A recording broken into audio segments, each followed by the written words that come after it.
Supreme court সচিবালয়ে রোহিতকরণ আইন নিয়ে রিট দায়ের করেছেন জামাতপন্থী ৯ আইনজীবী। রিটটি কার্যতালিকায় রেখেছেন দ্বৈত বেঞ্চের বিচারপতিরা। রিটকারী আইনজীবী শিশির মনির বলছেন, হাইকোর্টের চাওয়া আপিল বিভাগে এ সংক্রান্ত আরেকটি মামলার বিচার শেষ না হওয়া পর্যন্ত পৃথক সচিবালয় যেন বহাল থাকে। আর অ্যাটর্নি জেনারেল মনে করছেন, সংসদে পাশ হওয়া আইন নিয়ে রিট বিচার বিভাগ ও আইনসভাকে মুখোমুখি করার শামিল। নুরনবী সরকারের প্রতিবেদন।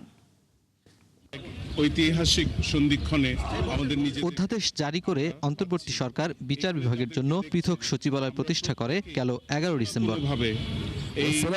ত্রয়োদশ জাতীয় সংসদে এই অধ্যাদেশ রহিত করে আইন পাশ হয় চলতি মাসের 9 তারিখে। সুপ্রিম কোর্টের পৃথক সচিবালয় থাকছে না, কর্মী ও স্থাপনা আইন মন্ত্রণালয়ে ন্যস্ত করতে আইনে বলা আছে। এই আইনটি চ্যালেঞ্জ করে জামাত সমর্থক 9 আইনজীবী রিট দায়ের করেন। সেই রিট শুনানির জন্য তালিকায় রেখেছে হাইকোর্টের একটি দ্বৈত বেঞ্চ। যে রায়টি ইতোমধ্যে প্রকাশিত হয়েছে আর্টিকেল 116 এবং সুপ্রিম কোর্ট এর ইন্ডিপেন্ডেন্ট সচিবালয় নিয়ে, ওই রায়ের বিরুদ্ধে তারা খুব দ্রুতই আপিল ফাইল করবেন।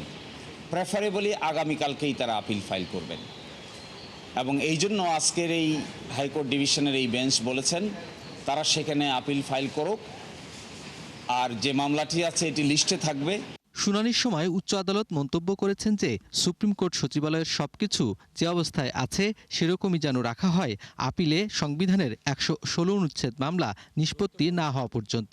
অবশ্য অ্যাটর্নি জেনারেল বলেছেন, শুনানিতে বলেছি এমন রিট বিচার বিভাগ ও আইনসভাকে মুখোমুখি করতে পারে। আইনি এবং সাংবিধানিক প্রক্রিয়ায় আরও কয়েকটি অধ্যাদেশ পাশও যেমন হয়েছে, উপস্থাপিত বাতিলও হয়েছে, রহিত হয়েছে।